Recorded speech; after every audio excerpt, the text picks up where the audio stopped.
आप सभी का स्वागत है आर कोचिंग में। मैं गुड्डू सिंह आप सभी का स्वागत करता हूं। तो आज हम लोग पढ़ेंगे different types of chemical reaction. इससे पहले हम लोग एक चीज छोड़ दिए थे, उसको हम लोग कवर करते हैं, ठीक है। उसके बाद पढ़ेंगे different types of chemical reaction, विभिन्न प्रकार के रासायनिक समीकरण, ठीक है। आइए थोड़ा सा दो बातें हैं उसको समझ लेते हैं। पहला हम लोग छोड़ दिए थे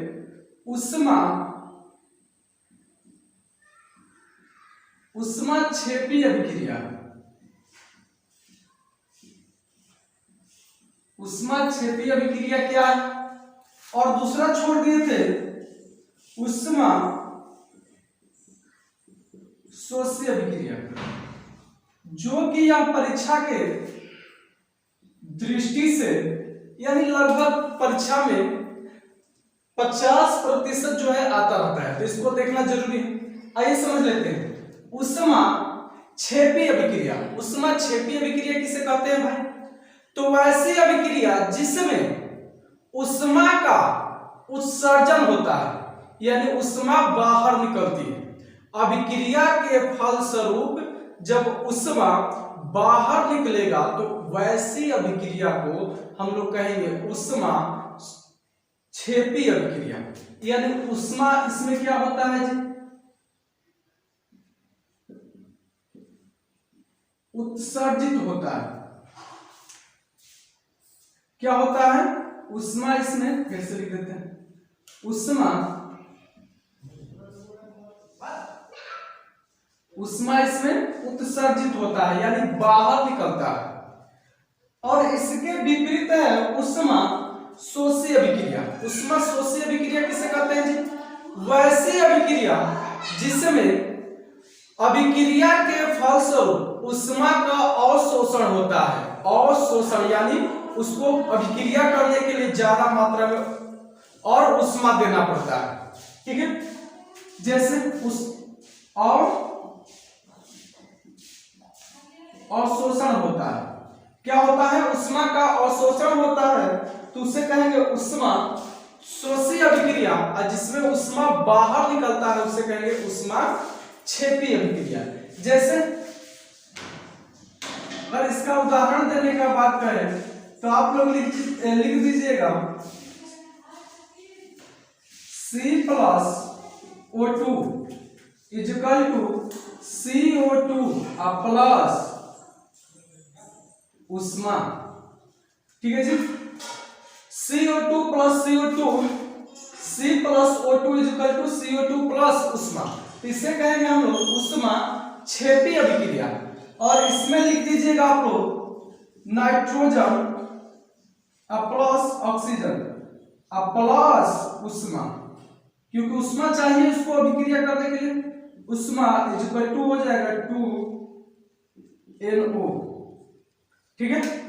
देखिए उष्मा क्षेपी अभिक्रिया लिखने के लिए लिखिएगा कि वैसी अभिक्रिया जिसमें रासायनिक अभिक्रिया के फलस्वरूप उष्मा का उत्सर्जन होता है, वैसी अभिक्रिया को हम लोग कहते हैं उष्मा क्षेपी अभिक्रिया। और उदाहरण देके इसको लिख दीजिएगा, ठीक है जी। अगर कहेगा उष्मा शोषी अभिक्रिया किसे कहते हैं, तो उसमें लिखिएगा कि वैसी रासायनिक अभिक्रिया जिसके फलस्वरूप उष्मा का अवशोषण होता है उसे कहते हैं अशोषी अभिक्रिया। और उदाहरण देके इसको लिख दीजिएगा तो क्या हो जाएगा, बात बन जाएगा। चलिए आप लोग को समझ में आ रहा है ना? चलिए आगे देखते हैं, मेन टॉपिक पर चलते हैं।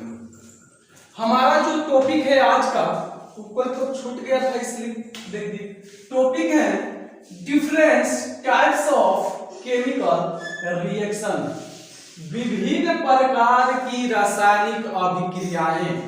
इसमें हमको बहुत प्रकार की अभिक्रिया पढ़ना है, जिसमें से यह 9 को है। क्या है? मुख्यतः 9 को है, 9 को हमको पढ़ना है। बारी बारी से क्या करेंगे, इसको पढ़ेंगे इस चैप्टर को, ठीक है जी। केमिकल रिएक्शन एंड इक्वेशन को हम लोग 3-4 वीडियो में 4 से 5 वीडियो में क्या कर लेंगे, कवर कर लेंगे। कहेंगे छोटा छोटा वीडियो लेकर चलेंगे, आप लोग को समझ में आना चाहिए। आइए पहला देखते हैं पहला अभिक्रिया है संयोजन या संश्लेषण अभिक्रिया। समझते हैं, संयोजन मतलब होता है जोड़ना, संश्लेषण मतलब होता है जोड़ना।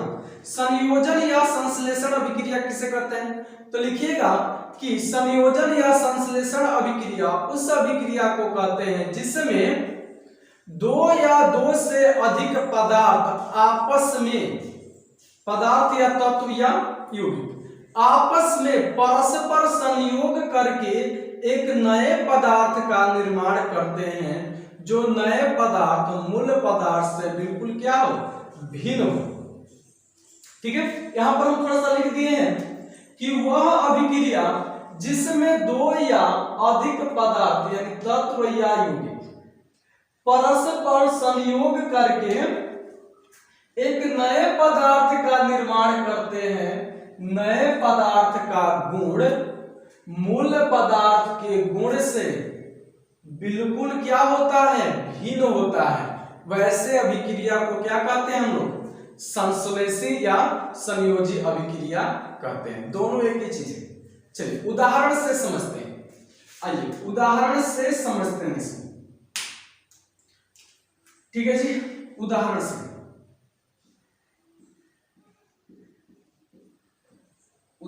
समझते हैं। पहला उदाहरण, कार्बन एवं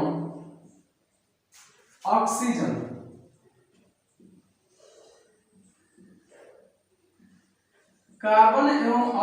का संयोग, यानी कार्बन एवं ऑक्सीजन का संयोग जो होगा वो भी कैसा अभिक्रिया होगा जी? तो संयोजन अभिक्रिया या संश्लेषण अभिक्रिया होगा। जैसे देखो तो कार्बन यानी C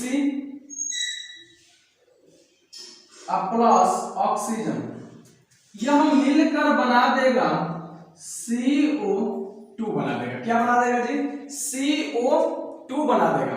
तो देखिए, तो इसमें दो तत्व हैं। क्या है? दो तत्व यौगिक मिलकर, दो तत्व मिलकर एक क्या बना दिए? यौगिक बना दिए। तो इनका गुण इससे क्या है? भिन्न है। यह जो है कार्बन क्या है? अगले चैप्टर में पढ़ाएंगे कार्बन क्या है। यह पता है कि गैस है और यह भी गैस है, लेकिन कार्बन क्या है जी? तो अधातु है। क्या है? अधातु। ठीक है, इसी तरह इसको अगर आएगा कि संयोजन या संश्लेषण अभिक्रिया किसे कहते हैं, तो इसको लिखकर और एक उदाहरण दे दीजिएगा तो आपको पूरा नंबर क्या हो जाएगा, परीक्षा में मिल जाएगा। एक और उदाहरण देख लेते हैं, एक एग्जाम्पल और देख लेते हैं। जैसे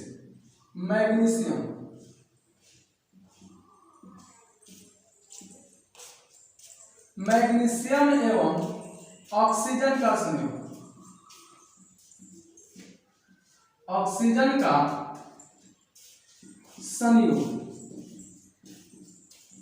मैग्नीशियम एवं ऑक्सीजन का संयोग, यानी Mg plus O2 equal to हो जाएगा MgO, मैग्नीशियम ऑक्साइड यानी दो यानी दो। ठीक है जी, कल बताया था आप लोग को बैलेंस और अनबैलेंस इक्वेशन के बारे में। ठीक है, तो इतना लिख दीजिएगा तो क्या हो जाएगा, बात बन जाएगा। आइए अगला देखते हैं, दूसरा देखते हैं। क्या करते हैं? दूसरा देखते हैं, दूसरा अभिक्रिया।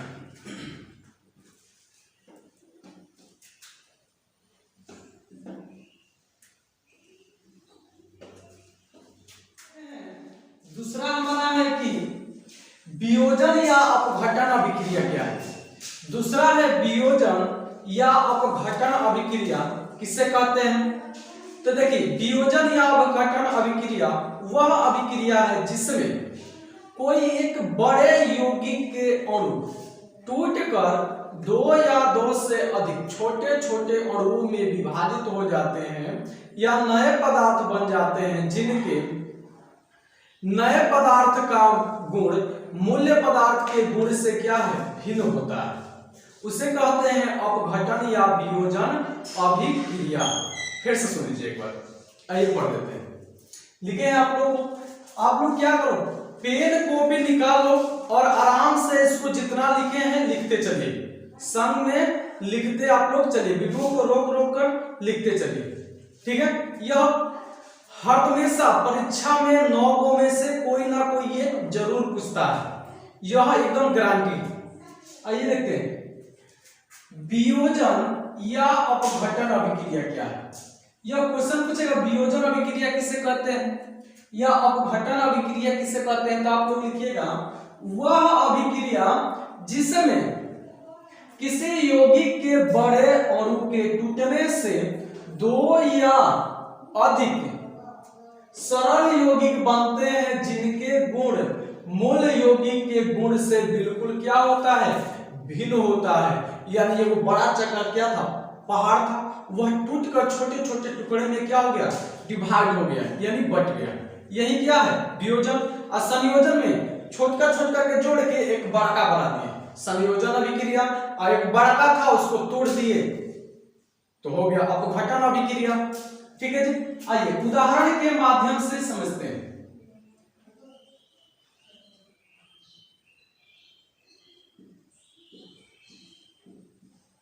उदाहरण के माध्यम से समझते हैं। उदाहरण हुआ कैल्शियम कार्बोनेट,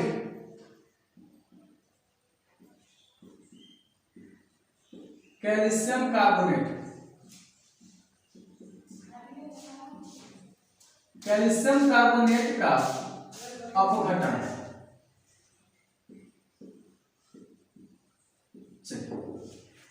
कैल्शियम कार्बोनेट का अपघटन, आइए देखते हैं। कैल्शियम यानी CaCO3 जब टूटेगा तो यह बनेगा CaO plus CO2, carbon dioxide gas. देखिए यह बड़ा था, एक बड़ा यौगिक था जो टूटकर 2 छोटे यौगिकों में क्या हो गया, विभाजित हो गया। क्या हो गया जी, विभाजित हो गया। आइए और दूसरा देखते हैं। आप लोग इसको लिखकर और कोई एक उदाहरण दे दीजिएगा तो आप लोगों को परफेक्ट नंबर मिल जाएगा। एक और देख लेते हैं, पोटेशियम क्लोराइड का अपघटन।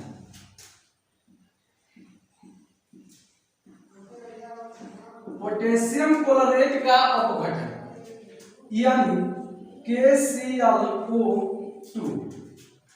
इज इक्वल टू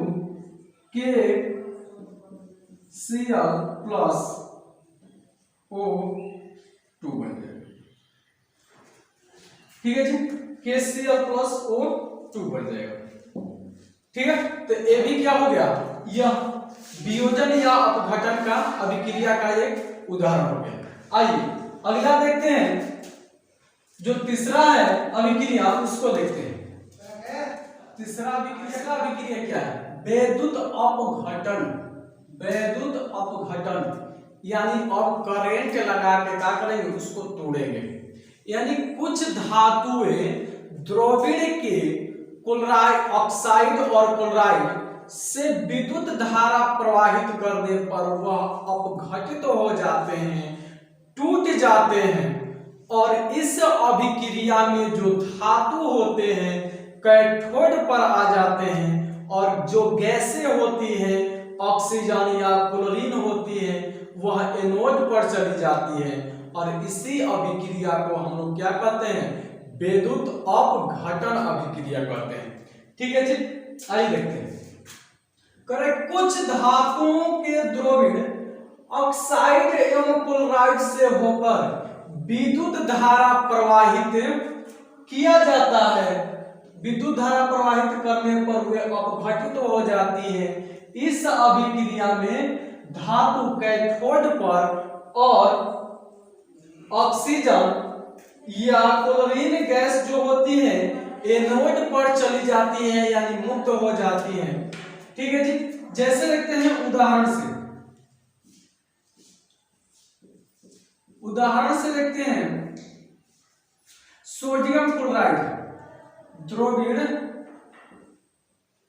द्रविण द्रविण हो गया ना, द्रविण द्रविण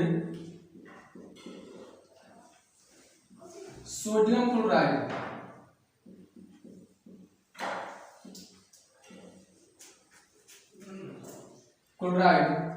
का वैद्युत अपघटन, यानी द्रविण सोडियम क्लोराइड का विद्युत अपघटन करेंगे, यानी उसमें विद्युत धारा प्रवाहित करेंगे, तो यह क्या हो जाएगा, टूट जाएगा। आइए देखते हैं, NaCl पर जब हम विद्युत धारा